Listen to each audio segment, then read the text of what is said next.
I'm getting married tomorrow. I sold the house. You'll have to move. That's how my son told me. No greeting, no pause, no question. Just 3 sentences dropped into my ear like they were nothing. My name is Helena Whitmore. I'm 67 years old. My husband has been gone for almost a decade, and I raised 3 children mostly by myself.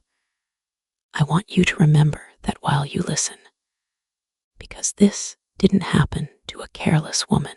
It happened to a mother who spent her life holding everything together. The call came on a Tuesday evening. I was washing dishes. The phone rang. I saw my son Leonardo's name and smiled. "Hey," I said, "everything okay?" He sounded excited, almost rushed. Yeah, just wanted to tell you before you hear it from someone else. I'm getting married tomorrow." I froze. Tomorrow? Yeah. We decided not to wait. I put the dish down. "That's sudden," I said. He laughed. "You always say that." Then he cleared his throat. "Oh, and I sold the house. The papers are done." I didn't understand at first. "What house?" I asked. "The one you're in," he said. "I got a good price." I actually laughed. Not because it was funny, because my brain refused to accept it. "Leonardo," I said slowly, "this is my home." "Well, it was," he replied, "but it's in my name now." There was silence between us. "You'll have 30 days, he added. That's what the buyer agreed to. I waited for him to say he was joking. He didn't. "Why would you do this?" I asked. "Mom," he said, annoyed now, "I'm starting my life. I need the money.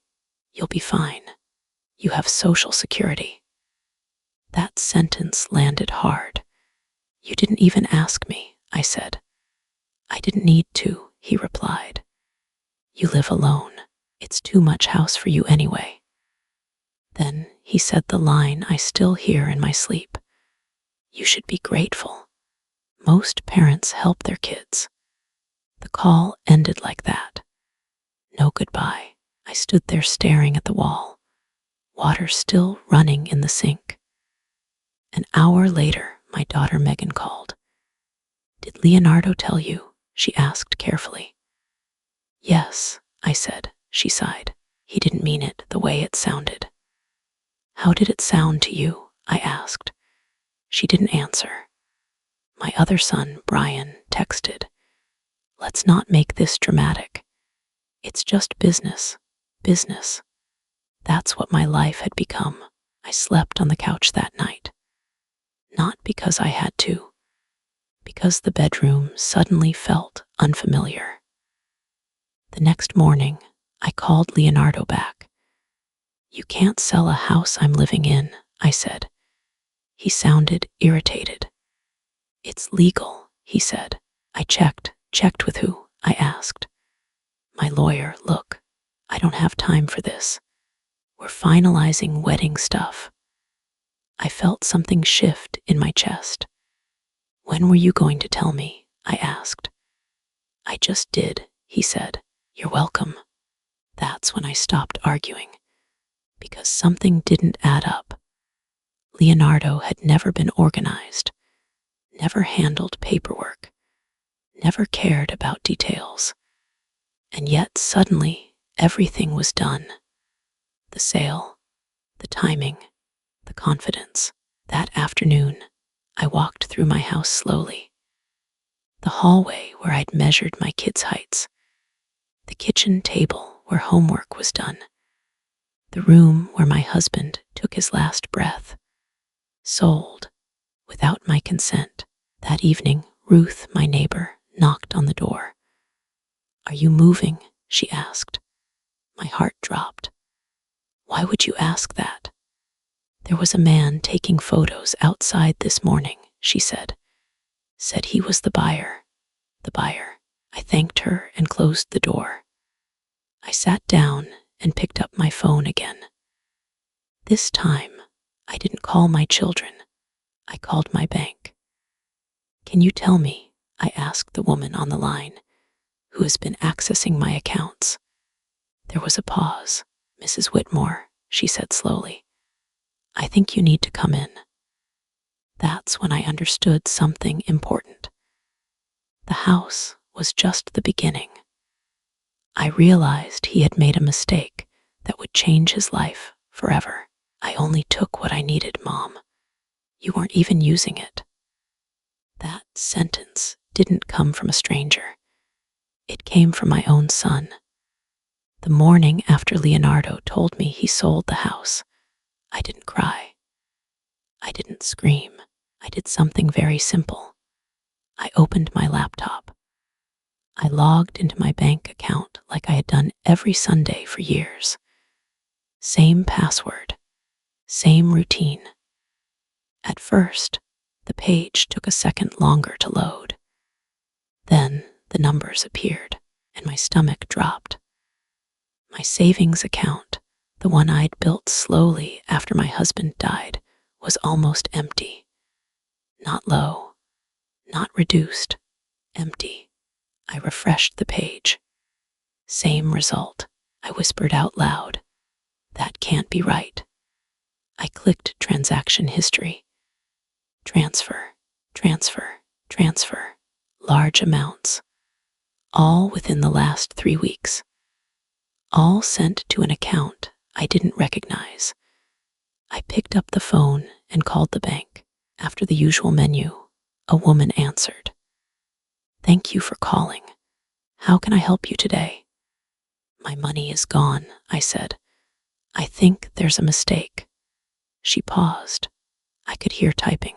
"Mrs. Whitmore," she said carefully, "these transfers were made using your online credentials." "That's not possible," I said. "I didn't do this." "They were sent to an account listed as Leonardo Whitmore," she added. "Is that your son?" I didn't answer right away.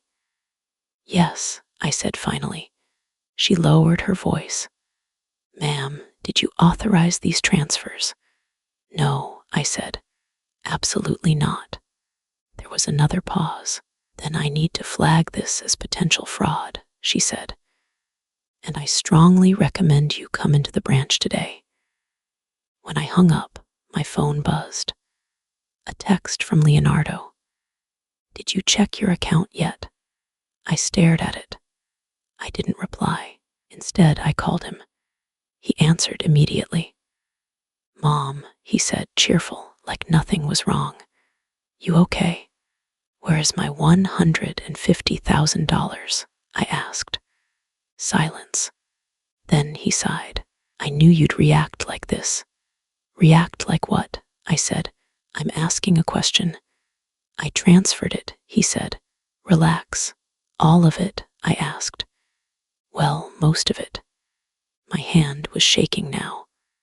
"Why?" I asked. "For the wedding, for the down payment," he said. "I told you I'm starting my life." "You took my savings without asking," I said. "That money was for emergencies, for medical bills, for you're healthy," he cut in. "And you live simply. You'll be fine." That phrase again. "You'll be fine."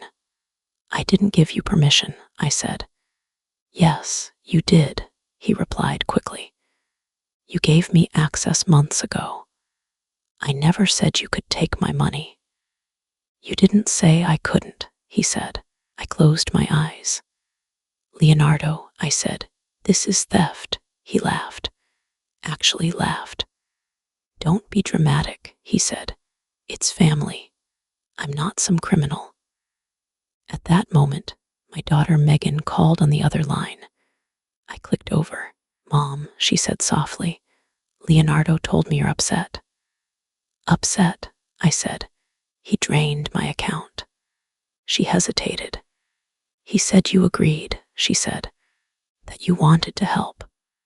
"Did he tell you how much?" I asked. "No," she admitted. "Ask him," I said.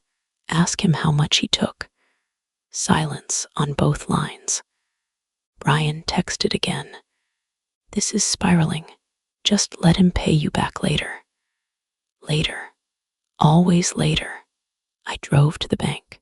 The branch manager sat across from me in a small office. Mrs. Whitmore, he said, sliding papers toward me. These transactions were technically authorized. By me, I asked. By your login, he said carefully, but that doesn't mean you approved them. So what does it mean? I asked. It means, he said, someone you trusted had access. I nodded slowly. That afternoon, I went home and started opening drawers. Not crying, not panicking, looking. I found an envelope I hadn't opened in weeks. Inside were documents Leonardo had helped me organize months ago. Bank access forms, online authorization updates. My signature was there, but the dates didn't make sense. I picked up the phone and called Leonardo again. You planned this, I said. No, he said defensively.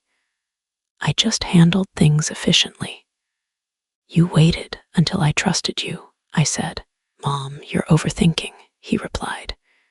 You don't even need all that money anymore. That's when it clicked. This wasn't about need. It wasn't about love. It was about entitlement. And the house, the money, they were connected. Why are you digging through old papers, Mom? Can't you just let this go? That wasn't Leonardo. That was Brian. And that mattered. I was at the county records office when it started to come together. A quiet room, fluorescent lights, one clerk behind a screen. I slid the address across the counter. I need the ownership record, I said. The house I live in. She typed for a moment, then frowned slightly. Can you confirm your full name? She asked. Helena Whitmore. She turned the screen toward me. This property isn't owned by you personally, she said. It's held under the Whitmore Family Trust. I blinked. A trust? I asked. Yes, she said, established years ago. I felt my shoulders loosen just a little, because Leonardo never mentioned a trust. He said, it's in my name now. Not I sorted out complicated legal paperwork. I thanked the clerk and stepped outside. Before I even reached my car, my phone rang. Brian. Mom, he said, already tense. Leonardo told me you're pulling records. I'm checking facts, I said. Why? He asked. What good does that do now? Because something doesn't make sense, I said. He sighed. Not angry, just tired. Leonardo already sold the place, he said. The money's gone. Digging around is just going to make this messier. Messier for who? I asked. For everyone, he replied. Him, you, the family. There it was. Not betrayal. Avoidance. I'm not trying to punish anyone, I said. I'm trying to understand what was done in my name. Brian lowered his voice. Mom, please, he said. Can't you just let him pay you back later? I didn't answer. I drove home. I went straight to the old filing cabinet in the spare room. The one Leonardo never touched because it wasn't labeled neatly. Inside were folders I hadn't opened in years. Trust documents, property schedules, amendments with dates I recognized. My house, the one I was standing in, was clearly listed. Then I saw another address. Oak Ridge Lane. My stomach tightened. That was the small rental property. The one with tenants. The one Leonardo had asked about casually last year. How long have they lived there? He'd asked. A few years, I said. Lease. Yes. I remembered his nod. I picked up my phone and called him. Which house did you sell? I asked. He didn't answer right away. What kind of question is that? He said finally. The address, I said. Tell me, he exhaled sharply. Oak Ridge Lane, he said. Why? That house has tenants, I said. So, he replied, that's not my problem. It is if you didn't disclose it, I said. He scoffed. You're exaggerating, he said. People do this all the time. Leonardo, I said, you can't sell a leased property like it's empty. You worry too much, he snapped. I handled it. I hung up. 10 minutes later, Megan called. Mom, she said quietly, are you okay? I'm fine, I said. Why, Leonardo is upset, she said. The buyers went to see the rental. And, I asked, they met the tenants. There it was, a shift. He didn't tell them, I asked. No, she said. And now they're furious.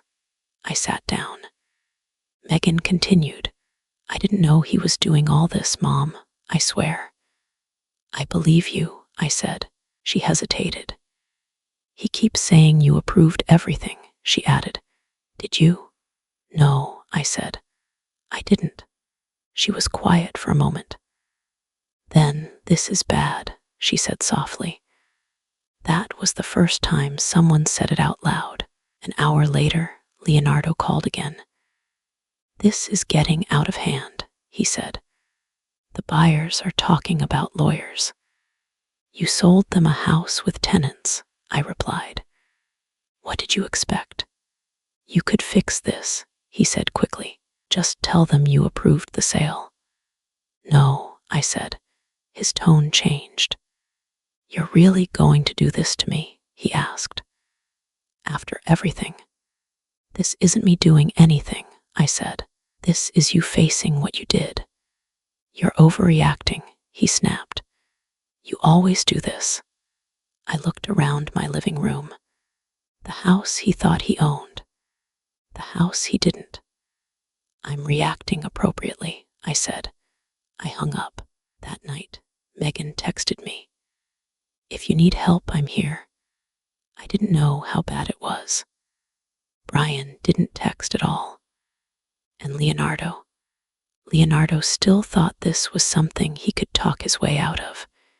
He thought confidence was control, but for the first time since this started, I knew the truth.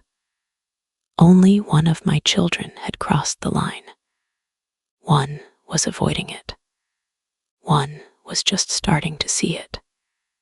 And the one who caused it, he still didn't understand how much trouble he was in. If you call a lawyer, Mom, don't bother calling me again. Leonardo didn't shout. That was the part that scared me. He said it calmly, like he'd practiced. I was in my kitchen when he called. I just finished speaking to the county clerk again, double-checking dates, names, transfers. Why would you say that? I asked him. Because this doesn't need lawyers, he said. It needs you to stop. Stop what? I asked. Stop digging. Stop calling offices. Stop talking to people. I leaned against the counter. You sold a house with tenants, I said. You took my savings without asking. He sighed, annoyed. You're acting like I robbed a stranger, he said. I'm your son. That doesn't make it legal, I replied. That should make it forgiven, he shot back. There was a pause. Then he said, Kara's parents are asking questions. Kara, I asked. My wife, he said sharply. My new wife. Something changed right there. This wasn't about me anymore. It was about appearances. What kind of questions? I asked. About the house. About the delay, he said. They're starting to think I messed up. I almost laughed. So this is about them? I asked. It's about my life, he snapped, and you're trying to ruin it. I didn't respond. He lowered his voice. Mom, listen, he said. Just tell the buyers you approved the sale. Tell the bank you meant to transfer the money. We'll sort it out later. You're asking me to lie, I said. I'm asking you to protect your son. I already did, I said. For decades. That's when he lost patience. You live off money Dad left you, he said. You sit in that house alone. What were you even saving it for? That one hurt. Emergencies, I said. Care. Independence. You don't need independence, he replied. You need family. An hour later, Brian came over. He didn't knock, just walked in like he used to. You're pushing him too far, he said. Am I asked. Yes, he said. Leonardo's spiraling. I poured him coffee. He sold a property he didn't understand, I said. He took money he didn't ask for. Brian rubbed his face. I know, he said. But if lawyers get involved, this becomes permanent. It already is, I replied. He shook his head. You don't get it, he said. If he's charged with anything, his career's over. That's not my responsibility, I said. He looked at me. You raised us to protect each other, he said. I raised you to be honest, I replied. Brian didn't argue. He just said, please think about what you're doing. That night, Megan came by. She sat at the table quietly. He called me crying, she said. He says you hate him. I don't hate him, I said. I don't recognize him, she swallowed. Kara thinks you're trying to punish them, she added. I'm trying to protect myself, I said. Megan nodded slowly. I believe you, she said. But he's scared. So am I replied. The next morning, I got an email from the title company. We have identified inconsistencies in the documentation provided by Leonardo Whitmore. Funds from the sale have been temporarily frozen pending review. I read it twice, then my phone rang. Leonardo again. What did you do? He demanded. I didn't do anything, I said. I told the truth. They froze the money, he said. Kara's parents are furious. That's between you and them, I replied. You think you're safe because the house is in a trust, he said suddenly. My stomach tightened. How do you know about the trust? I asked. Silence. Then I looked it up. That was new. You think that protects you, he continued. I can make this ugly. Are you threatening me? I asked. I'm warning you, he said. If you push this, I will too. That was the moment I stopped hoping. Not for an apology, not for understanding. For the first time, I heard something clear in his voice. Control. After we hung up, I sat down and made a call of my own. Not to the bank, not to my children, to an attorney recommended by Ruth. When he answered, I said one sentence. My son sold property he didn't own and took my money. I need to know my options. He didn't hesitate. Mrs. Whitmore, he said, you did the right thing calling. That afternoon, Leonardo sent one last message. If you do this, you're choosing money over your son. I looked at the screen. Then I replied, no, I'm choosing truth over fear. I put the phone down. And for the first time since this began, I felt something solid under my feet. Not peace, but direction. I signed those papers while you were sick, Mom. You don't remember because you were out of it. That was Leonardo's explanation. He said it like it settled everything. I was sitting in my car outside the attorney's office when he told me that. Phone on speaker, engine off, hands gripping the steering wheel. What papers? I asked. The authorization, he said, the ones that let me handle things. You told me I gave you access online, I said. Now you're saying I signed something. He hesitated. I didn't think the details mattered, he said. They matter now, I replied. Inside the office, a man named Daniel Ross was waiting for me. Late 50s, calm voice, no drama. He shook my hand. Mrs. Whitmore, tell me what happened. Start anywhere. I put the phone face down on his desk. My son sold property I didn't approve, I said. He emptied my savings. And now he's saying I signed papers while I was sick. Daniel didn't interrupt, just listened. When were you sick? He asked. Last winter, I said. Pneumonia. I was hospitalized for 4 days. Do you remember signing legal documents? He asked. No, I said. I barely remember the room. He nodded once. That's important, he said. My phone buzzed again. Leonardo. Daniel glanced at it. Do you mind if I listen? He asked.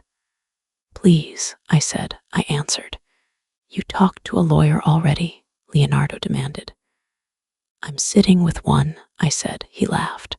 Sharp, nervous. This is insane, he said. You're turning this into something it's not. Then explain the papers, Daniel said calmly. Leonardo paused. Who's that? He asked. My attorney, I said. Silence. Then Leonardo said, Look, she was sick. She asked me to take care of things. That's not what she remembers, Daniel said. And memory gaps during illness don't create legal authority. You don't know what she wanted, Leonardo snapped. I know what the law requires, Daniel replied. And I'd like to see the document. Another pause. I don't have it on me, Leonardo said. Then email it, Daniel said. Today, Leonardo exhaled hard. You're blowing up my life, he said to me. Kara's family thinks I lied. You did lie, I said. I protected us, he shot back. Daniel leaned forward. Leonardo, he said evenly. Did your mother sign a power of attorney? Yes, Leonardo said. When? Daniel asked. At the hospital, Leonardo replied. She was awake. Daniel nodded. Who notarized it? He asked. I don't remember, Leonardo said quickly. That's a problem, Daniel said. Leonardo snapped. You're just trying to scare her. No, Daniel said. I'm trying to understand the facts. Leonardo hung up. Daniel sat back. That call helped, he said. How? I asked. He changed his story, Daniel replied. That usually means there isn't one. He pulled out a yellow pad. We're going to do 3 things, he said. First, we contact the bank formally. Second, we request the title file. Third, we get your hospital records. Hospital records, I asked. To establish capacity, he said, and timing. As if summoned, my phone buzzed again. Megan. Mom, she said, shaken. Leonardo is furious. About what? I asked. He says the title company called him, she said. They're asking about notarization. Daniel looked at me. That was fast, he said. I put Megan on speaker. What did he tell you? I asked. That you're trying to ruin him, she said. That you're rewriting history. Do you believe him? I asked. She didn't answer right away. He never mentioned papers, she said finally. He just said you were emotional. Daniel spoke gently. Megan, he said, if your mother signed documents while hospitalized, that needs verification. Megan inhaled sharply. Oh, she said, that's serious. Yes, Daniel said.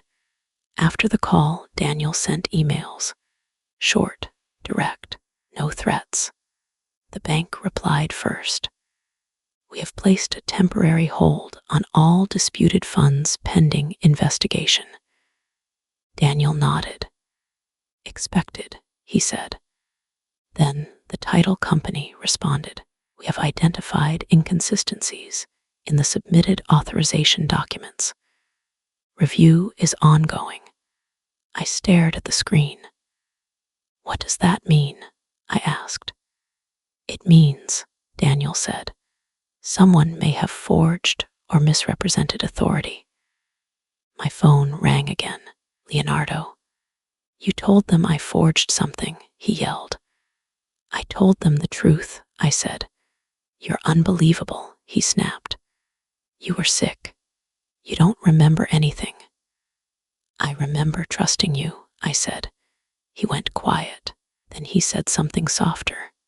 Dangerous. Mom, he said, if this turns criminal, it won't just affect me. I know, I said. It'll destroy the family, he added.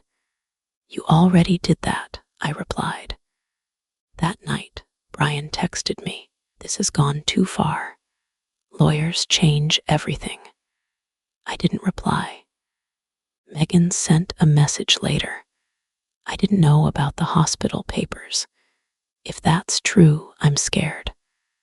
I slept for the first time in days, not peacefully, but clearly, because now there was a line. And Leonardo had crossed it while telling himself it didn't exist. The next morning, Daniel called me early. We received the document, he said, the one Leonardo claims you signed. And, I asked, he paused. The signature doesn't match your usual handwriting, he said, and the notarization date doesn't match your hospital discharge. My chest tightened. What does that mean? I asked. It means, Daniel said carefully, this is no longer just a family dispute. I sat on the edge of my bed, phone pressed to my ear. Outside, the neighborhood was quiet. Normal. Inside, everything had shifted. Leonardo thought this was about money, about control. But now it was about truth. And truth has a way of moving forward, whether anyone is ready or not. If this goes to court, Mom, I'll tell them you're not well. They won't believe you anyway. Leonardo said it without yelling, almost gently. He called early, too early. I was making coffee when my phone rang. Why would you say that? I asked. Because it's true, he said. You've been stressed, confused. Anyone would be. I'm not confused, I said. I'm paying attention. He scoffed. Listen, he said. Lawyers love scared old women. They'll push you to say things you don't mean. I chose the lawyer, I said. That's worse, he replied. That means you're committed. Committed. Like it was a diagnosis. I didn't answer right away. He filled the silence. Kara's parents think you're unstable, he said. They're asking if you've been evaluated. Evaluated for what? I asked. For he said, memory issues. I set the mug down. You're threatening me, I said. No, he said quickly. I'm protecting myself. I hung up. 10 minutes later, Daniel Ross called. We received the hospital records, he said. They confirm severe pneumonia. High fever, heavy medication. So, I asked. So capacity would be questioned, he said, which means any document signed then is highly vulnerable. My phone buzzed again. A text from Leonardo. If you don't stop, I'll file to have you evaluated. I can do that. I showed Daniel. He didn't blink. That's intimidation, he said. Save everything. An hour later, Megan came by. She didn't knock, just walked in and sat at the table. He's losing it, she said. Because he's being held accountable, I replied. She rubbed her hands together. He called me last night, she said. Said you're trying to destroy him. What did you say? I asked. I asked about the hospital papers, she said. He told me you signed them willingly. And, I asked. He couldn't explain the notary, she said, or the date. There it was, another shift. I don't think he expected anyone to check, she added. Brian called while Megan was there. I heard you hired a lawyer, he said. Yes, I said. This is going to get public, he warned. People will talk. They already are, I replied. He sighed. You know what Leonardo's saying, right? He asked. That you're not mentally fit. Megan snapped. That's not okay. Brian paused. I know, he said, but courts take that seriously. So do I said. That's why I'm documenting everything. After the call, Megan leaned forward. What happens next? She asked. The title company finishes their review, I said. The bank completes theirs. And Leonardo? She asked. I didn't answer. Because Leonardo showed up. His car pulled into the driveway like he still belonged there, like nothing had changed. He knocked hard.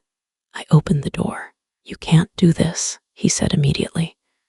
You're humiliating me. You did that, I replied. He stepped inside anyway. Look at you, he said, scanning the room. You're spiraling. Get out, I said. He laughed. You think kicking me out makes you look sane? He asked. Megan stood up. Leonardo, stop, she said. This is too far. He turned on her. Stay out of it, he snapped. You weren't there. I'm here now, she said. He ignored her and looked at me. If a judge hears you were hospitalized, he said, that you're on medication, living alone. Enough, Megan said. You think they'll side with you? He continued, a confused widow over her successful son. That word again. Confused, I reached for my phone. What are you doing? He asked. Calling the police, I said. You're trespassing. His face changed. You wouldn't, he said. I am, I replied. Megan stepped between us. Leave, she said. Now. He stared at us both. This is your fault, he told Megan. You turned her against me. No, she said quietly. You did. He left without another word. That evening, Daniel emailed. Title company has formally classified the authorization as invalid. Funds remain frozen. Buyers have retained counsel. My phone rang seconds later. Leonardo. You set me up, he said. I told the truth, I replied. You think this ends well for you? He asked. I'll fight this. I'll drag you through court. You already are, I said. There was a long pause. Then he said something low. If I go down, you go with me. I'm not afraid, I said. You should be, he replied. Because I'm done being nice. After the call, Megan sat with me in the living room. He's dangerous right now, she said. Desperate, I corrected. We heard a notification. Another email from Daniel. Given the intimidation attempts, I recommend filing a formal police report tomorrow. I closed my eyes, not from fear, from clarity.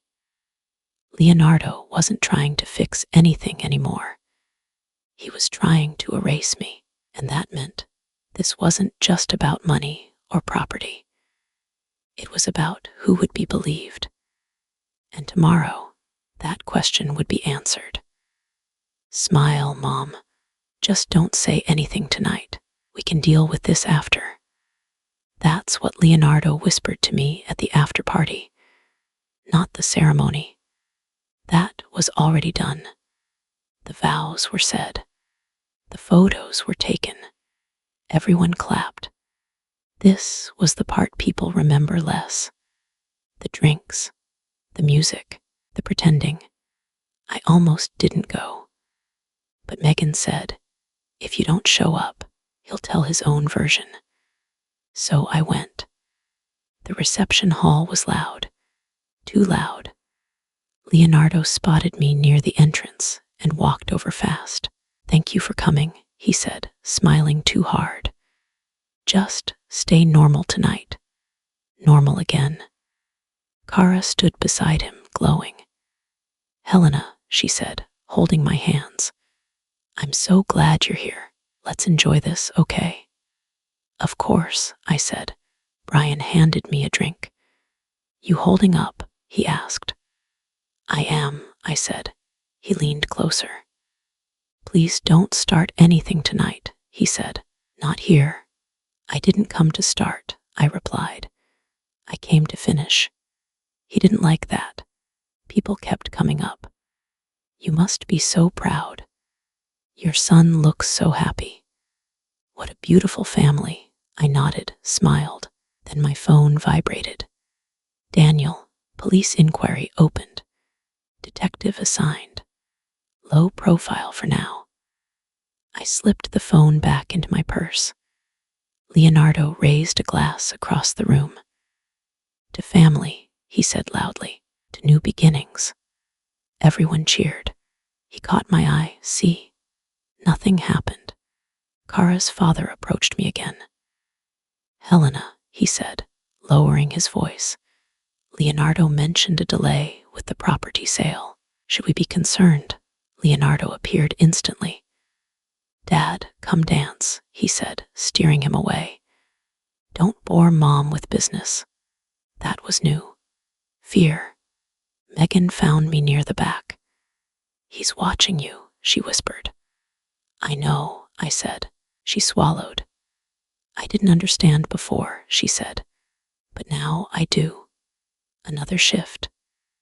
Later, Leonardo cornered me near the bar. You look like you're waiting for something, he said. I am, I replied. He laughed softly. Whatever you think is happening, he said. It won't. People forget. They don't, I said. They just stop talking out loud. His smile faded. You chose a bad time, he said. Doing this now makes you look cruel. You chose the time, I said. When you did it. Brian interrupted. Detective just called me, he said quietly. Asked about Leonardo. Leonardo froze. What detective? He snapped. Brian didn't answer. The music kept playing. The guests kept dancing. Leonardo leaned in close to me. You promised not to say anything tonight, he hissed. I promised nothing, I said. When I left, he hugged me again. Too tight. We'll talk when this blows over, he said. I looked at him. It won't, I said. He laughed, but it cracked. Outside, the air felt different. Quieter, clearer. The celebration was over, and for the first time, Leonardo understood something important. The after party doesn't protect you. It just delays the truth. We're here about a complaint filed against your son, Mrs. Whitmore. They said it at my front door. 2 people. Plain clothes. Calm voices. No sirens. No drama. Leonardo still thought he had time. Can we come in? The woman asked. Yes, I said. Of course. They sat at my kitchen table. The same table where my kids did homework, where Leonardo once spilled juice and cried like the world had ended. This is about the Oak Ridge Lane property, the man said. And the bank transfers. I nodded. I expected this, I said. They exchanged a look. That's usually not the response we get, the woman said. I told them everything. Not all at once. Piece by piece.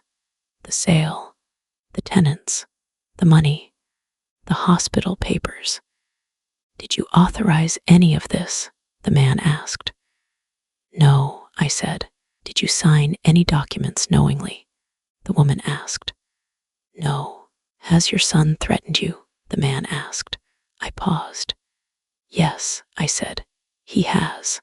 They wrote that down. While they were still there, my phone rang. Leonardo. I looked at the screen. Do you want us to hear this? The woman asked. Yes, I said, and put it on speaker. What did you do? Leonardo snapped the second he heard my voice. There are cops at Kara's parents' house asking questions. They came here too, I said. What did you tell them? He demanded. The truth, I said. You're unbelievable, he said. You're enjoying this. I'm surviving it, I replied. The man at the table leaned forward. Leonardo Whitmore, he said into the phone. This is Detective Harris. We'd like to speak with you directly. Silence. Then a click. He hung up, I said quietly. The detective nodded. That happens, he said. After they left, Megan came over. They really came? She asked. Yes, I said.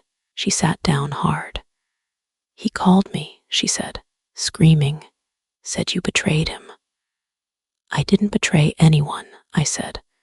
I told the truth. She rubbed her face. Kara's parents are panicking, she said. They didn't know about the tenants or the paperwork. Neither did I said. My phone buzzed again. Brian this time. This is getting serious, he said. Detectives don't just knock for nothing. They knock when there's evidence, I replied. He sighed. Leonardo's asking if you'll drop it, he said. Drop what? I asked. The complaint, he said. He says he'll give you money back. How much? I asked. He didn't say. I laughed once. Short, sharp. Of course he didn't. That afternoon, Daniel called. They've requested all documents, he said, and the buyers have officially pressed charges. What about the bank? I asked. They're cooperating, he said. And Helena, this is important. What? I asked. They flagged additional transfers, he said. Smaller ones, earlier ones. My chest tightened. How early? I asked. Over a year, he said. He's been testing access. Testing. That word stayed with me. Leonardo didn't steal everything at once. He practiced. That evening, Leonardo showed up again. I didn't open the door. Mom, he yelled through the wood. You've gone too far. Leave, I said. You think the police are on your side, he shouted. They'll tear you apart, you're old. Alone. Megan stood beside me. Go, she said loudly. Now, he went quiet, then softer. I didn't mean for it to go this far, he said. I opened the door just enough to see him. Then why did you? I asked. He didn't answer. Because there was no answer that didn't indict him. You still have time, he said. Tell them you misunderstood. I understand perfectly, I said. His face hardened. You always needed control, he said. Dad let you have it. I won't. That was new, honest. Get off my property, I said. He stepped back. This ends with you alone, he said. Maybe, I replied, but it doesn't end with me erased. He left. That night, Daniel emailed again. Prosecutor reviewing charges. fraud and exploitation likely. I sat at the table and read it twice. The sorrow was there. Of course it was, but something else was stronger now. Momentum. Leonardo thought this was still a family argument, something loud, emotional, temporary. It wasn't. It was a record, a timeline, a trail, and tomorrow, he was going to realize that truth doesn't need permission to move forward. You can still fix this, Mom. Just tell them I was helping you. Leonardo said it like he was offering me a favor. He called late. Too calm for someone cornered. I can't do that, I said. You can, he replied. You just won't. Helping doesn't look like draining accounts, I said. Or forging papers. He laughed once. You keep using that word, he said. Forging. Nobody's proved anything. Detectives don't knock for guesses, I said. That shut him up for a second. Then he tried a new angle. Kara's pregnant, he said. I closed my eyes. That's not true, I said. It could be, he replied quickly. We're trying. There it was, the bait. You want to be a grandmother, don't you? He asked. I want you to be honest, I said. He sighed like I was exhausting him. Mom, think practically, he said. If I'm charged, everything gets worse. For you, I said. For everyone, he corrected. The next morning, Daniel called early. They scheduled a formal interview, he said, with Leonardo. When? I asked. Tomorrow, he said. And Helena, there's more. What? I asked. The buyers found messages, he said. Texts where Leonardo admits he didn't tell them about the tenants. I sat down. That changes things, I said. It does, Daniel replied. Intent is clearer now. My phone buzzed immediately after. Megan, he's freaking out, she said. He says you're letting strangers ruin him. He did that himself, I said. I know, she said quietly. I just didn't think it was this bad. An hour later, Brian came over again. I talked to a lawyer friend, he said. He says Leonardo could be charged with multiple counts. I know, I said. Brian looked tired. He asked me to talk to you, he admitted, to convince you to soften your statement. I raised an eyebrow. And, I asked. I said no, he replied. That was new. Another shift. Leonardo didn't wait long. He showed up that afternoon with Kara. She stayed in the car at first. Leonardo knocked. 5 minutes, he said when I opened the door. That's all. Megan stood behind me. You don't get 5, she said. You get 2. He nodded and stepped inside. I messed up, he said quickly. I admit that. How? I asked. I moved too fast, he said. I didn't explain things well. That's not an admission, I said. He clenched his jaw. Kara wants to talk to you, he said. She can talk from there, Megan said, pointing to the porch. Kara stepped inside anyway. I never wanted this, she said. Her voice was steady, but her hands shook. You enjoyed the money, I said. She flinched. I thought it was temporary, she said. Leonardo told me you were okay with it. Did he tell you about the hospital? I asked. She looked at him. What hospital? She asked. There it was. Leonardo's face drained. You said she signed willingly, Kara said. While sick, he tried to speak. Nothing came out. Kara stepped back. You lied to me, she said. This isn't the time, he snapped. This is exactly the time, she said. She looked at me. I'm sorry, she said quietly. I didn't know. I believed her. That surprised me. Leonardo rounded on me. Say something, he demanded. Tell her you approved it. I won't, I said. He turned red. You're enjoying this, he said again. No, I replied. I'm ending it. Kara grabbed her purse. I'm going to my parents, she said. I need space. Leonardo grabbed her arm. Don't, he said. Let go, Megan said sharply. He did. Kara left without looking back. Leonardo stood there, breathing hard. You've taken everything, he said. No, I replied. You gambled it. He stared at me, then quieter. You think prison will teach me something? He asked. I think consequences do, I said. That night, Daniel emailed again. Prosecutor approved charges. Arrest warrant likely pending interview outcome. I read it slowly. The sorrow came back for a moment, just a moment. Then my phone buzzed. Leonardo. I didn't answer. He texted instead. If this happens, I'll never forgive you. I typed one line back. You don't have to forgive me. You have to tell the truth. I put the phone down. Tomorrow, he would sit across from detectives and discover something he'd avoided his whole life. You can talk your way through family, but records don't care who you are. You're not under arrest yet, but that can change very quickly.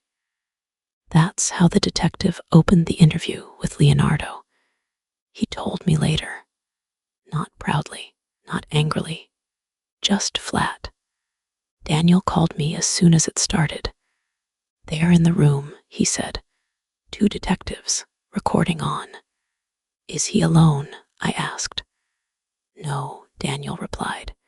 His lawyer's there, Kara isn't. That was the first change. Leonardo had always liked an audience. This time, there wasn't one. An hour passed. Then my phone rang. Leonardo. I didn't answer. He left a voicemail. Mom, they're twisting everything, he said fast. They're acting like I planned this. Planned. That word again. 10 minutes later, Daniel called back. He contradicted himself, he said, twice. About what? I asked. The hospital, Daniel said, and when he accessed your account. Another shift. Daniel continued. He said you gave verbal permission, he said. Then admitted he never told you the amounts. I exhaled slowly. That matters, Daniel said. My doorbell rang. Megan. They let him leave, she said, but he's not okay. Neither am I replied. She sat down. He called Brian, she said. Said the detectives think you're exaggerating. That's not what records do, I said. Right on cue, my phone buzzed. Brian. They asked me questions, he said. About the house, about the money. And, I asked. They asked if Leonardo ever talked about needing cash, he said. I told them yes. That was new. Another crack. That afternoon, Daniel forwarded me an email. Detectives obtained subpoena for bank logs and title correspondence. I read it twice. Subpoena. That's when it stopped being optional. Leonardo showed up that night. No knocking, just pounding. Open the door, he shouted. Now, I didn't. You think silence protects you, he yelled.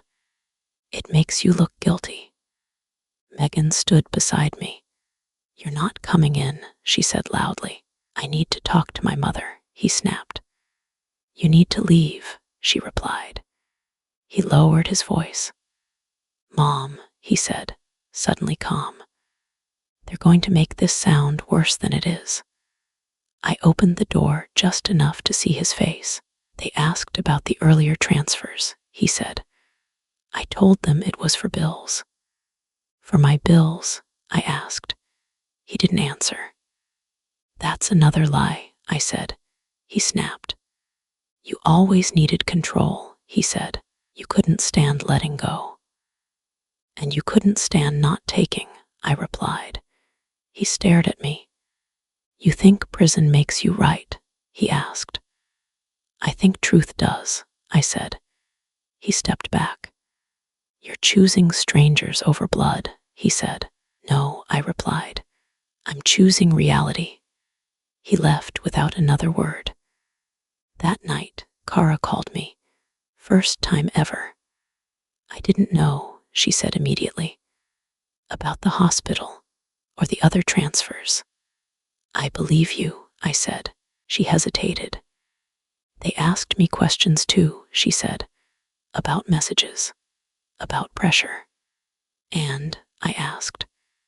I told them the truth, she said quietly. That Leonardo said you'd be fine. I closed my eyes. That helps, I said. I know, she replied. I'm sorry it took this for me to see it. After we hung up, Daniel sent one last message. Detectives recommending charges. DA reviewing tomorrow. Tomorrow. That word landed heavy. I sat at the kitchen table and waited. Not pacing, not crying, just waiting. Leonardo thought the interview was the worst part. He was wrong, because interviews end. Paperwork doesn't. And tomorrow, someone would decide whether this story stayed private or became permanent. The charges are being filed this morning. Daniel said it like he was reading the weather. Clear, unemotional, final. I was standing in my hallway when the call came in. So this is real, I said. It's real, he replied. Fraud, forgery, financial exploitation. I leaned against the wall. Will they arrest him today? I asked. Not immediately, Daniel said. He'll be served first, then arraignment. I thanked him and hung up. 10 minutes later, Leonardo called. He didn't yell this time. They're charging me, he said quietly. Is this what you wanted? I wanted the truth, I said. That's not an answer, he snapped. You could have stopped this. You could have, I replied, silence. Then his voice cracked. I'm scared, he said. That was new. They'll paint me like a criminal, he said. Like I did this on purpose.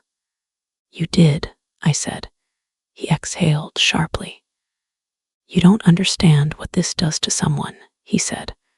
I'll lose everything. You already lost my trust, I said.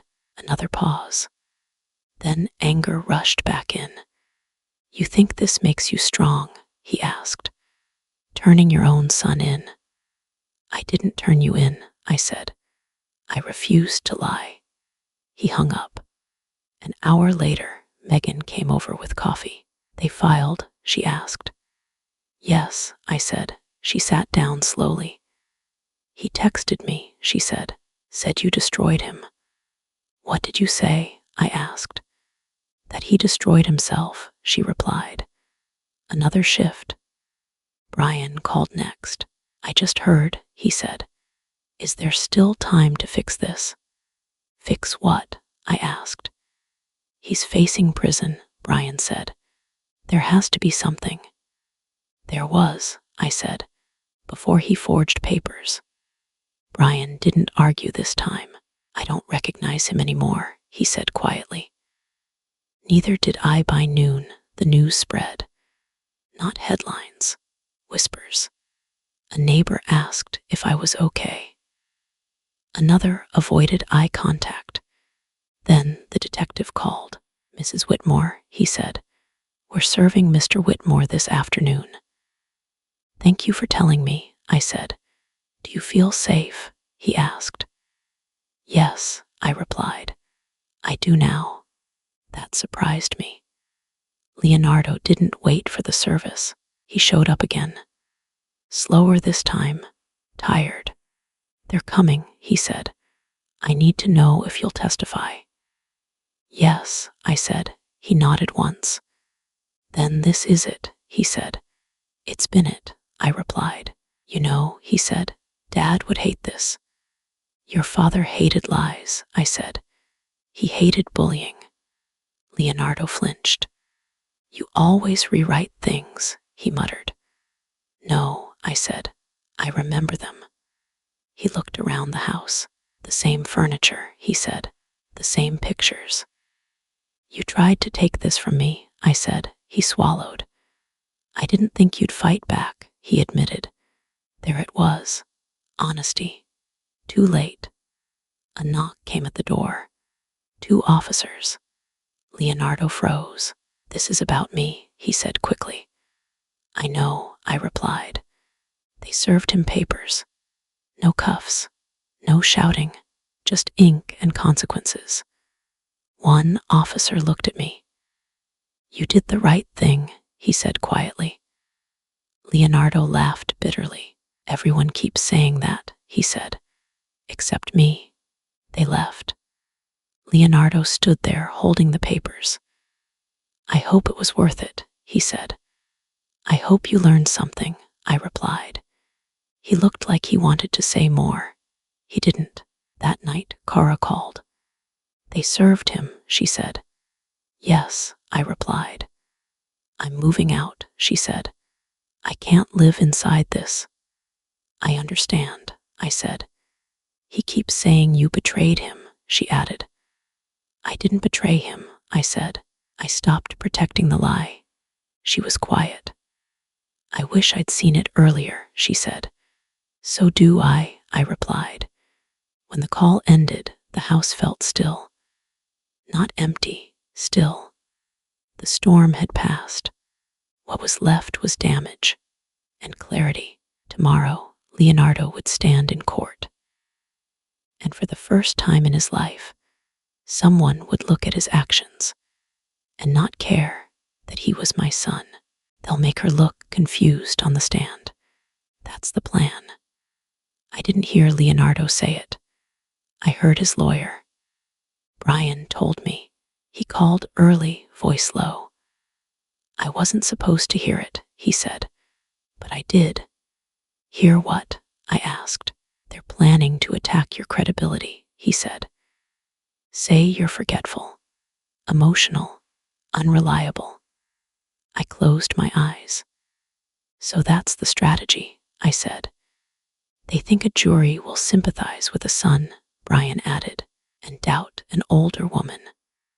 They've been doing that my whole life, I said. This time it's just official. An hour later, Daniel confirmed it.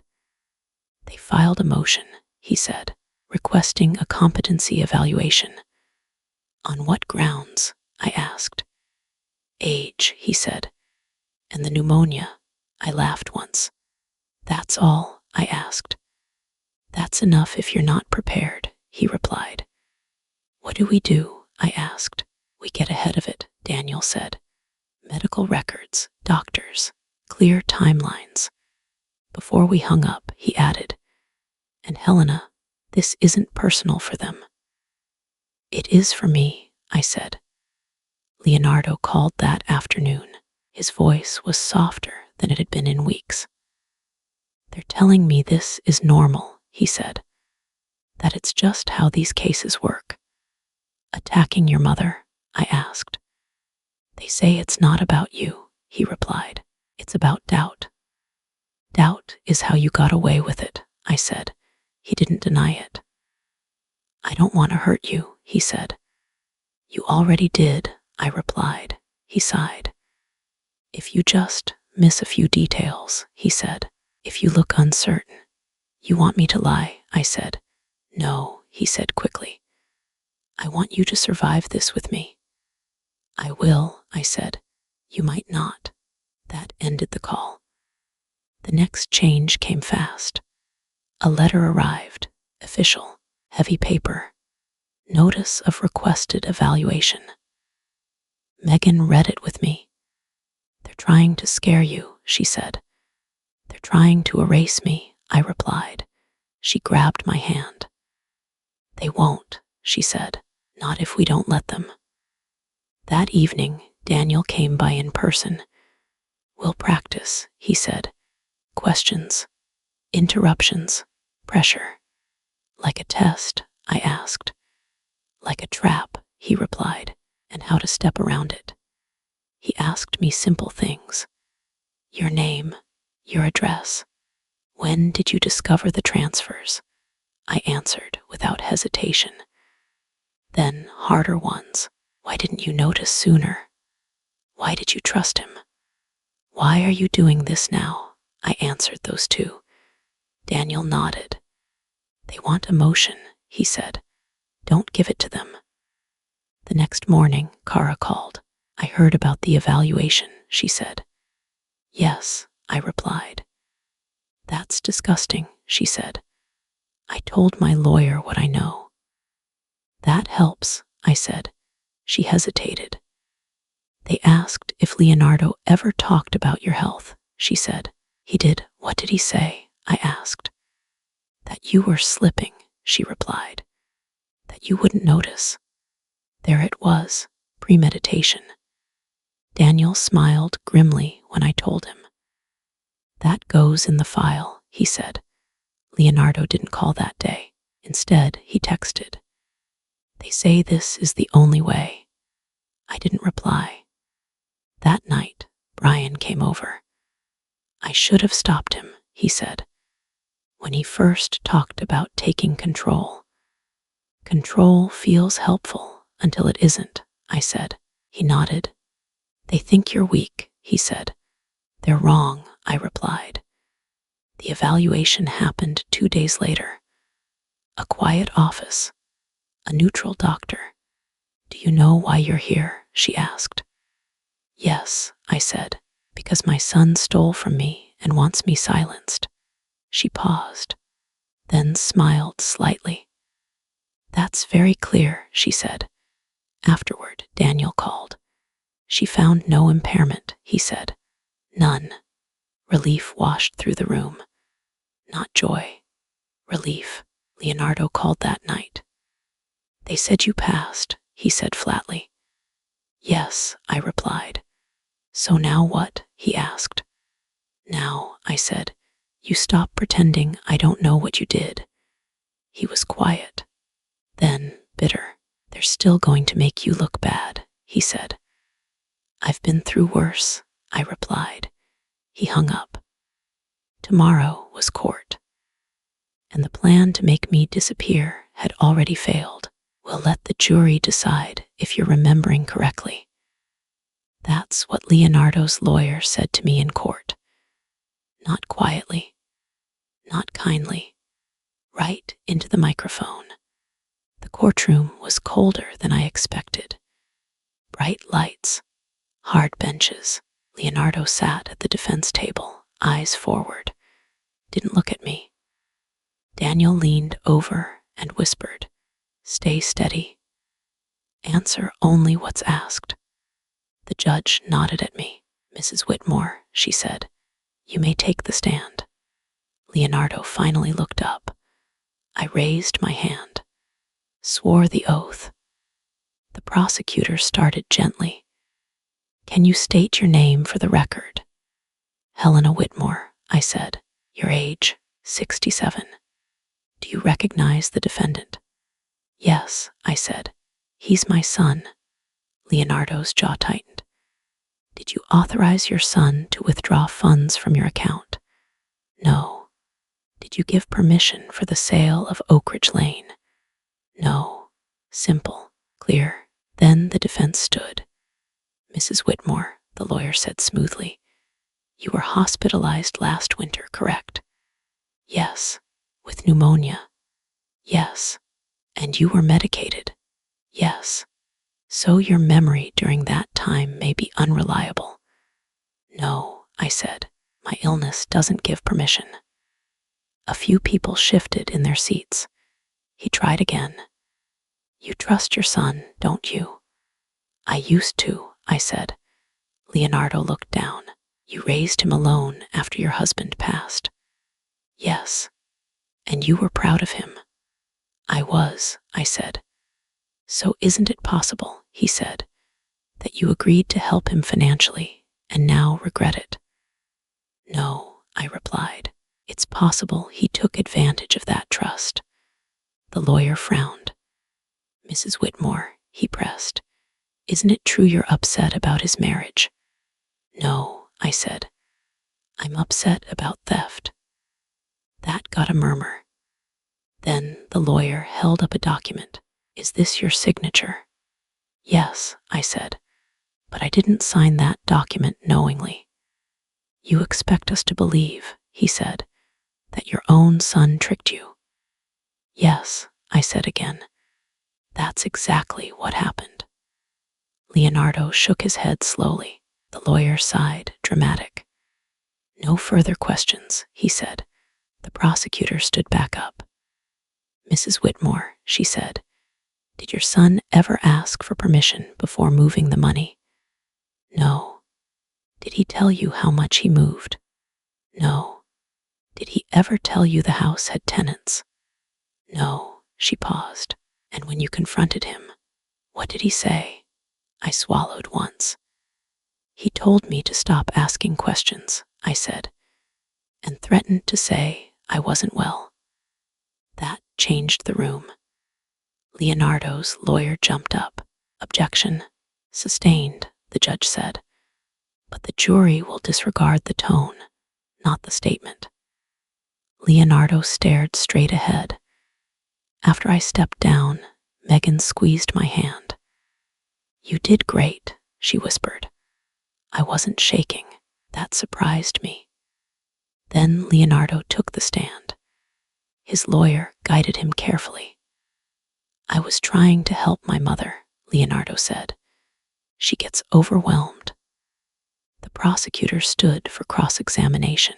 "Mr. Whitmore," she said, "when did you first access your mother's account?" Leonardo hesitated. "Early last year, before her illness." "Yes." "And did you tell her?" "No," he admitted. "Why not?" "I didn't think I needed to." The prosecutor nodded. "And did you disclose the tenants to the buyers?" Leonardo swallowed. "No, because," she pressed, "you knew it would complicate the sale." "Yes, that was it." No yelling, no drama, just facts landing. Kara watched from the back row, hands clenched. The judge called for recess. As we stood, Leonardo finally looked at me, not angry, not pleading, just small. Outside the courtroom, a reporter asked, "Do you regret testifying against your son?" I stopped. "I testified for myself," I said. "That's not regret." Leonardo didn't speak as he was led back inside, but his shoulders were lower. Tomorrow, the jury would decide. And for the first time, this wasn't about who spoke louder. It was about who told the truth and didn't flinch when it mattered. We find the defendant guilty on all counts. The jury foreman didn't hesitate, didn't clear his throat, just read it. Leonardo's lawyer put a hand on his arm. Too late. The judge thanked the jury and asked them to remain seated. The room didn't move. Megan squeezed my hand. "You okay?" she whispered. "I am," I said. I meant it. Leonardo finally looked at me. Not angry, not defiant. Stunned. His lawyer stood. "Your Honor, we request immediate sentencing consideration," he said. "My client has no prior record." The prosecutor stood right after. "This was not a mistake," she said. "This was a pattern." She turned toward the bench. Forged documents, concealed tenants, multiple unauthorized transfers, and intimidation of the victim. Leonardo shook his head. "That's not how it was," he said quietly. The judge looked at him. "You'll have a chance to speak," she said. "Sit down." Outside the courtroom, during a brief recess, Kara approached me. I'm sorry, she said again. I didn't know how bad it was. You know now, I replied. She nodded. They asked me to testify, she said. I told them everything. That mattered, I said. Inside, the judge returned. Mr. Whitmore, she said, you may address the court. Leonardo stood. He didn't look at me at first. I was trying to start a life, he said. I didn't think it would end like this. The judge waited. I never wanted to hurt my mother, he added. I thought I could fix it later. The prosecutor stood. Later is not consent, she said, and pressure is not permission. Leonardo finally turned toward me. I'm sorry, he said. It wasn't loud. It wasn't for the room. It was for me. I nodded once. The judge leaned forward. Mr. Whitmore, she said, your choices harmed multiple parties. This court will not excuse them. She read from the file. Maximum exposure applies. Sentencing scheduled for next week. A murmur rippled through the room. Leonardo's shoulders slumped. Megan exhaled. Outside, a reporter asked, how does it feel to see your son convicted? I answered without stopping. It feels final, I said, and honest. Daniel met me by the steps. They'll push for leniency, he said, but the record's solid. What does that mean? I asked. Prison time, he replied. And restitution. That word again, restitution. Leonardo's lawyer called out as we passed. Mrs. Whitmore, he said, would you consider a statement asking for mercy? I stopped. For accountability, I said, not mercy. He nodded like he expected that. That night, Leonardo called. First time since the verdict. They say years, he said, not months. I know, I replied. I keep thinking, he said, if you just backed me. You asked me to disappear, I said. I couldn't, he went quiet. Will you come to sentencing? He asked. Yes, I said. Why? He asked. Because running away is what started this, I replied. He didn't argue.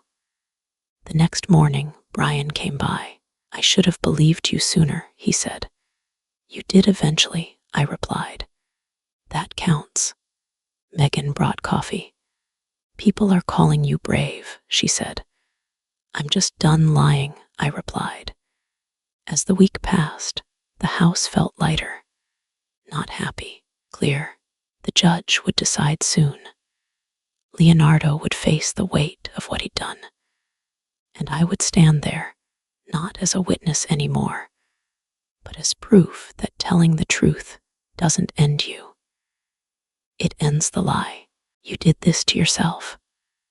That's what the judge said to Leonardo at sentencing. Not angry, not cruel, just final. The courtroom was quieter than the day of the verdict. No reporters this time. No whispers. Leonardo stood alone. The judge read slowly. 7 years, she said. Eligibility for parole after 4. Mandatory restitution. Permanent record. Leonardo's lawyer put a hand on his back. Leonardo didn't look at him. He looked at me, not pleading, not blaming, just empty. Do you have anything to say? The judge asked him. He swallowed. I thought family meant protection, he said. I didn't know it also meant limits. The judge nodded once. It always has, she said. That was it.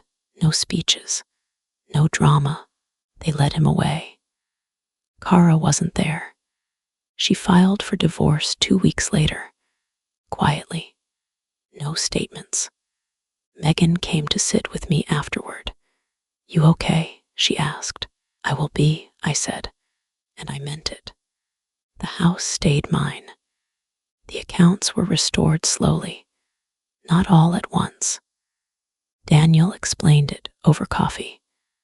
They'll garnish wages when he's released, he said. It'll take time. I'm not in a rush, I replied. A month later, a letter came. Leonardo's handwriting. Short, I'm angry, I'm ashamed. I don't know who I am without control. I don't expect forgiveness. I read it twice, then I put it away. I didn't write back. Not yet. Life didn't collapse. That surprised people. I started volunteering at a community center, helping seniors understand paperwork, bank statements, trusts. One woman grabbed my hand and said, "My son keeps asking for access." I looked at her and said, "You're allowed to say no," she cried. That mattered. Brian came around more, not guilty, present. Megan stopped apologizing for him. That mattered too. Sometimes people asked, "How could you do that to your own child?" I always answered the same way. I didn't do anything to him. I stopped doing things for him. That confused them. Good. On my 68th birthday, Megan baked a cake. "Make a wish," she said. I didn't close my eyes. I said it out loud. "I wish people would stop teaching children that love means access." She smiled. "Wish granted," she said. I still think about Leonardo. Not every day. Not with anger, with clarity. He made a choice. I made one too. Mine let me keep my name, my voice, my life. If you're listening to this and something feels familiar, if someone you love keeps asking for silence instead of truth, listen to that feeling. Love doesn't demand erasure. Family doesn't require surrender. And protecting yourself is not betrayal. It's survival.